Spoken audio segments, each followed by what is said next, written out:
भाजपनं 4 पैकी 3 राज्यांमध्ये मुसंडी मारल्याचं पाहायला मिळत आहे. मध्य प्रदेश असेल, राजस्थान असेल किंवा मग छत्तीसगड असेल, ह्या तिन्ही राज्यांमध्ये आपल्याला सध्याला मेजॉरिटी पाहायला मिळते आहे. अनेक ठिकाणी लीड जी आहे ती मोठी दिसते आहे. याच संदर्भात बोलण्यासाठी आणि एकूणच भाजपच्या या यशासंदर्भात बोलण्यासाठी माझ्यासोबत आहेत माजी लोकसभा अध्यक्षा सुमित्राताई महाजन. आपण त्यांच्याशी बातचीत करूया. ताई, एबीपी माझामध्ये स्वागत आपलं. कशा प्रकारे ह्या सगळ्या याच्याकडे बघता आहे, निवडणुकांकडे काय आपली पहिली प्रतिक्रिया आहे? प्रत्येक ठिकाणचं मी वेगळ्या याने पाहते. मध्य प्रदेश आणि छत्तीसगड खरं पाहिलं तर हे दोन्ही एका वेळेला एकच होते आणि एक असल्यामुळे मध्य प्रदेशचं संघटन जे आहे अजून तरी निदान टिकून आहे, मजबूत आहे. कारण कुशाभाऊ ठाकरेंनी निर्मित केलेलं, प्यारेलालजी खंडेलवालजीने अनेक लोकांनी एक प्रकारे पूर्ण जीवन खपवलेला हा प्रदेश आहे. बाकी ठिकाणीसुद्धा आहे, पण मी मध्य प्रदेशची म्हणून मी मध्य प्रदेशच्या गोष्टी करते. आणि म्हणून दुसरी एक गोष्ट अशी की मी पहिल्यापासून मी बोलत होते, सांगत होते सगळ्यांना की लोकांना वाटत होतं की तीन वेळा सरकार झाली, 15 वर्ष शिवराज आहे इथे मुख्यमंत्री म्हणून. तर अँटी इन्कम्बन्सी मी एका वाक्यात सगळ्यांना सांगत की मध्य प्रदेशमध्ये कुठेही अँटी इन्कम्बन्सी हा प्रकार नाही आहे. हां, काही गोष्टी लोकांना शिवराज सिंग चौहानच्या नसतील आवडल्या किंवा काही गोष्टीत कामं करताना तो कदाचित तो किंवा त्याचं मंत्रिमंडळ कमी पडलं असेल, असं होत राहतं. पण त्याच्याबद्दल लोकांच्या मनात राग कुठेही नाही. आपण कसं म्हणतो आपला एखादा मुलगा अरे यार हे असं का नाही करत आहे, तसं त्याच्याबद्दल माझ्याही काही वेळा भावना झाल्या, अरे काय रे जरा कडकपणाने राहा, म्हणजे असं थोडंसं. त्यामुळे मी अगदी खात्रीलायक हे होते की मध्य प्रदेशमध्ये हां हे गोष्ट सांगावी लागेल की यामुळे काँग्रेसनी निदान दाखवलं तरी की आम्ही जोरात लढाई लढतो आहे आणि दोघंजण आम्ही एक होऊन लढतो आहे असं इथे दाखवलं गेलं. अर्थात काय त्यांचं आतमध्ये तेही कधी कधी उघड होत होतं एकमेकांविषयी, पण व्हॉट एव्हर इट इज, पण लढले, चांगल्या प्रकाराने लढले.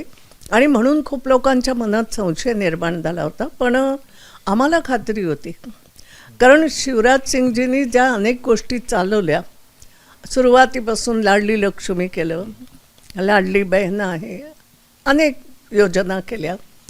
आणि त्याला प्लस मोदीजी किंवा केंद्रीय नेत्यांनीसुद्धा भरपूर मेहनत केली. हे मी म्हणेन, स्वतः मोदीजींसारखा व्यक्ती दौरे करत होता, आमच्या इथे शाजापूर वगैरे अशा ठिकाणी दौरे करत होता, छोट्या छोट्या गावांमध्ये. फार मोठी गोष्ट आहे. अर्थात मोदीजी हा मी म्हणेन ओरिजिनली संघटनचा माणूस आहे, त्यामुळे मेहनतीला कोणी कमी नाही पडत. आमच्याही लोकांनी खूप मेहनत केली. आणि दुसरी गोष्ट छत्तीसगडमध्ये जरूर तिथला जो मुख्यमंत्री आहे त्याचं बोलणं वागणं खरंच चांगलं होतं, म्हणजे सौम्य होता मनुष्य. मला सौम्य माणसं आवडतात म्हणून असेल कदाचित, पण निदान बोलायला वागायला दिसत होता. मी काही भेटले नाही त्यांना, सौम्य होता.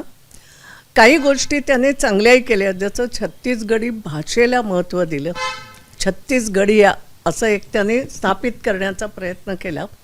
त्यामुळे प्रयत्न चांगले होते त्यांचे. आणि म्हणून असं वाटत होतं छत्तीसगड आम्हाला कठीण आहे का काय, असं वाटत होतं. पण एक गोष्ट सांगते, ज्या वेळेला भाजपाची सरकार होती, रमणसिंगजी मुख्यमंत्री होते, त्यावेळेला जी कामं झाली, अतिशय चांगली कामं झाली. कदाचित प्रचारामध्ये कमी पडले असतील, पण नक्षलवादावरती जो आळा घातला होता, सलवा जुडूम सारख्या ज्या योजना तिथल्या लोकांना, आणि मला असं वाटतं आता बस्तरमध्ये परिणाम चांगले मिळालेत BJPला, की आजपर्यंत BJP पोचली होती. आणि जे सलवा जुडूम ही योजना खरोखर खूप चांगली होती. काही कारणांनी ठीक आहे छत्तीसगडमध्ये मागच्या वेळेला आमचं सरकार नाही आलं, पण मला खात्री एवढंच वाटत होतं की असं थोडंसं डोलतं राहिले, दोन्ही पॅरलल जाईले आणि शेवटी BJP जिंकेल, हे कुठेतरी माझं म्हणणं होतं. त्यामुळे खूप बरं वाटतं आहे. आत्ता राजस्थानमध्ये मी असं म्हणेन की राजस्थानमध्ये तसं पाहायला गेलं तर तिथल्या काँग्रेस सरकारचं प्रभावी असं काम कधी वाटलं नाही काही. सतत त्यांचा आपसात जे चालू राहायचं त्यामुळे सुद्धा लोकांना, आणि वसुंधराच्या काही चुका झाल्या असतील, मी असं नाही म्हणत, माणूस आहे आणि जो काम करतो तो चुकतो असं मला मान्य. ठेंगडीजी नेहमी म्हणायचे, अगं जो काम करणार तोच चुका करणार, जो कामच नाही करणार तो चुका काय करणार. गंमत आहे ही. पण त्यामुळे झालं असेल तेव्हा काही, पण वसुंधरांनी सुद्धा धडक चांगली दिली होती. दमानी ज्याला आपण म्हणतो, दमखम ज्याला म्हणतो, तसं तिने राज्य सांभाळलं होतं. पण ठीक आहे, काही चुका झाल्या असतील आणि मागच्या वेळेला आम्ही नाही येऊ शकलो. पण यावेळेला असं कुठलं आठवत होतं की काँग्रेसने म्हणावं तसं प्रभावी काही नाही केलं आहे. आणि लोकांना खरं म्हणजे असं होतं की प्रेम आहे. राजस्थानचं सुद्धा संघटन सुंदरसिंग भंडारीसारख्या माणसांनी सांभाळलेलं होतं.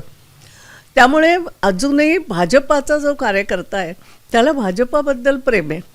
तर त्याला त्यावेळेला जरी राग आला तरी मग तो सांभाळून घेतो. आणि म्हणून राजस्थानमध्ये कुठेतरी जाणवत होतं की आपण जिंकणार. आणि त्यातून केंद्र सरकारची चांगली नीती, केंद्र सरकारचं काम, मोदीजींचा प्रभाव म्हणा, ह्या सगळ्यांनी कुठेतरी काम करून दाखवलं. तेलंगणामध्ये मी आधीच कालच कोणीतरी आलं होतं त्याच्याशी बोलताना म्हटलं की तेलंगणामध्ये भाजपाचं सरकार तर नाही येणार, जे साऊथमध्ये जी पद्धत, पण भाजपाच्या सीट वाढतील. हे कालही माझं आधीपासून, म्हणजे मी काय आत्ता तुमच्याशी बोलते म्हणून नाही, कालच कुणाशी बोलताना म्हटलं की सीट वाढतील. बाकी तिथे अपेक्षा नाही, पण TRSचं सरकार येईल असं वाटलं नव्हतं आणि तसंच झालं. काही असो, काँग्रेस कुठेतरी राज्यात आलं त्याचं वाईट वाटून आम्ही नाही घेत, कारण आहे ते छोटंसं राज्य, आता सांभाळून दाखवा असं आम्ही त्यांना म्हणू. आणि त्यामुळे इन जनरल जे सगळे रिझल्ट आले ते खूप चांगले आहेत. त्याच्यावरून एक गोष्ट लक्षात येते की लोक आता समजदार झालेत, कोण काम करतं, कोणाच्या रीतिनीती चांगल्या, आणि हे कळलंय. आणि ह्याचा रोख पुढचं जे लोकसभा इलेक्शन आहे तिकडे कुठेतरी बोट दर्शवत आहे. एकूण मध्य प्रदेशची आता जर का निवडणूक पाहिजे तर मोठी मेजॉरिटी दिसते आहे. याचं श्रेय, याचं यशाचं श्रेय तुम्ही कोणाला द्याल? कुणाला एकाला नसतं देत निवडणूक, कारण मी स्वतः 8 निवडणुका लढले, 8ही निवडणुका जिंकले. म्हणून मी असं म्हणेन की मी जिंकले का? नाही. कार्यकर्ता मेहनत करतो, जो मनुष्य उमेदवार असतो तो जे काम करतो त्या कामाचा लेखाजोखा हे जनता करत असते. तुमचा जनतेशी संपर्क हा काम करत असतो. आणि म्हणून जनमानसात असलेली नेत्यांची छबी ही सुद्धा कुठेतरी काम करते. तेव्हा ही सामूहिक निवडणूक जिंकणं हे मी मानते हे एक सामूहिक गोष्ट असते. कोणी एक व्यक्तीने की मी माझ्यामुळे पर्सेंटेज जास्त वाढू शकतं की मला अगर 100 वोट मिळणार आहेत तर कुणीतरी माझ्यामुळे माझे वोट 150 होऊ शकतात. नाही असं नाही, तो एक फॅक्टरच, वन ऑफ दी फॅक्टर होतं. त्याचं मी म्हणेन की कुणाला असं नाही, पण आमच्या मुख्यमंत्र्याच्याबद्दल त्याचं जे काही काम होतं कधी अँटी इन्कम्बन्सी नाही, कारण विकासासाठी सतत भारतीय जनता पार्टी काम करत राहिली. संघटन आणि सरकार कधी कधी छुटपुट चालायचं, पण तरीसुद्धा ताळमेळ चांगला होता. संघटनचे काम चांगलं, खूप चांगली कामं केली, कार्यकर्ता सजग होते. आणि मोदीजींचा प्रभाव हा तर आहेच, याला कुणी नाकारू नाही शकत आहे. मी तरी कशाला नाकारेन, त्याला आहे त्यांचा म्हणून आपला एक प्रभाव आहे. त्याला असं एक कदाचित आम्हाला जर 140 सीट मिळणार असतील तर कदाचित त्यांच्यामुळे 159 पोचून गेलो असं म्हणून डेफिनेटली तर आहे, तोही एक प्रभाव आहे. अजून यामध्ये गोष्ट दिसते की इंदोरमध्ये देखील भाजप 9 पैकी 9 जागा आत्ता तरी लीडमध्ये दिसत आहेत. पण जेव्हा मी काल बोललो तर काही मराठी मतदार जे आहेत ते नाराज दिसले. कुठेतरी मराठी उमेदवारांची अपेक्षा जी आहे ती त्यांना देखील होती. तुम्ही देखील इथनं लढला होता, त्यामुळे ती अपेक्षा त्यावेळी पूर्ण होत होती. मात्र आता तसं काही होताना दिसलं आहे. ही गोष्ट चुकीची नाही आहे, मी उगीच खोटं बोलू नाही शकत.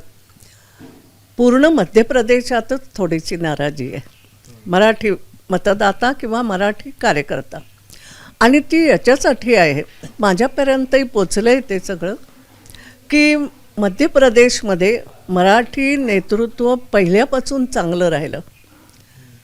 मी यायच्या आधीसुद्धा जबलपूरला बाबूराव परांजपे पार्लमेंट मेंबर होते आणि एक दमदार नेता म्हणून ओळखले जात होते. ग्वाल्हेरला शेजवलकर म्हणजे आताचे जे आमचे विवेक आहेत त्यांचे वडील शेजवलकर साहेब, भाऊसाहेब पोतनी, सिंदोलकर अशी एक मोठी मोठी मंडळी ते ग्वाल्हेर सांभाळत होती सगळं, म्हणजे पूर्ण ग्वाल्हेरवर. आंग्रे साहेब तर होतेच.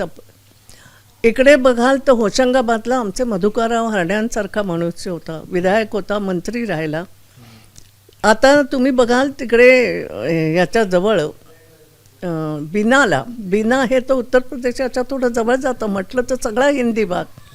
पण बिन्याला आमचे सुधाकर बापट हे मंत्रीपर्यंत पोचलेले होते, म्हणजे त्यांचासुद्धा आपला एक भाग. असं ठिकठिकाणी भैयाचे बडे खरगोणसारखा एरिया जो आदिवासी एरिया ओळखला जातो, त्या वेळेला 1965-66 ते सांसद पार्लमेंट मेंबर बनले. तेव्हा कुठेतरी मराठी लीडरशिप पहिल्यांदा होती. आणि मराठी म्हणून आम्ही इथे मराठी म्हणतो, तुमच्या महाराष्ट्रासारखं इथे जातीवाद नाही, पहिल्यांदाच सांगू. जाती असतात, ज्याची त्याची आपली जात आहे, पण महाराष्ट्रीयन असं ओळखलं जातं. तर महाराष्ट्रीयन माणसं भरपूर आहेत.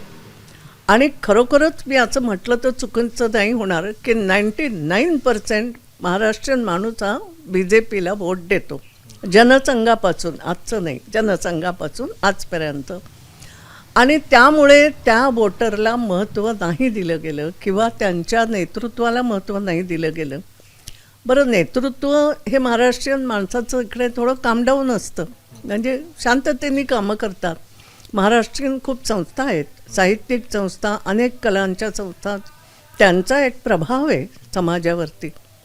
आणि त्यामुळे आहेत लोक नाराज नाही त्याचं मी म्हणू देऊ शकत. खरोखरच कुठेतरी उपेक्षा झालेली आहे.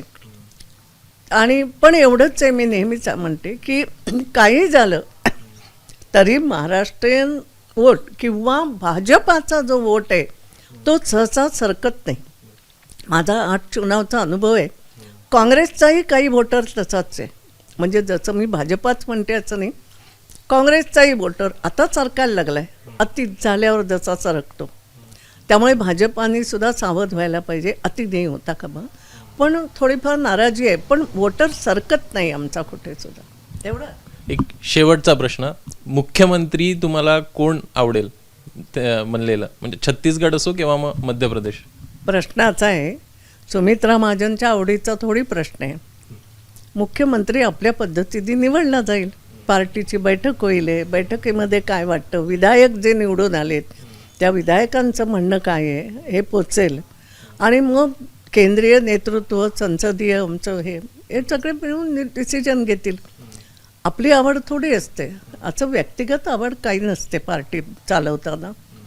चांगलं आहे, बघू आपण प्रयत्न करायचा, चांगला माणूस येऊ दे. आणि खूप चांगले कार्यकर्ता आहेत, चांगलाच व्यक्ती येईल, त्यामुळे पाहिजे काही याचं. धन्यवाद आमच्याशी बातचीत केल्याबद्दल. तर या त्या सुमित्रा महाजन ज्यांनी आपल्या स्पष्ट वक्तेपणाचाही एकूण त्यांनी आपला शब्द जे आहेत ते आपल्याला दाखवलेले आहेत. एकूण नेमकं जर का बघायचं तर भाजप ही सध्याला मोठ्या प्रमाणात लीड करताना पाहायला मिळत आहे आणि काही ठिकाणाचे निकाल जे आहेत ते देखील आता येताना दिसत आहेत. कॅमेरामॅन अरविंद वारगेसह अभिषेक फळ, ABP माझा, इंदोर. ABP माझा, उघडा डोळे बघा नीट.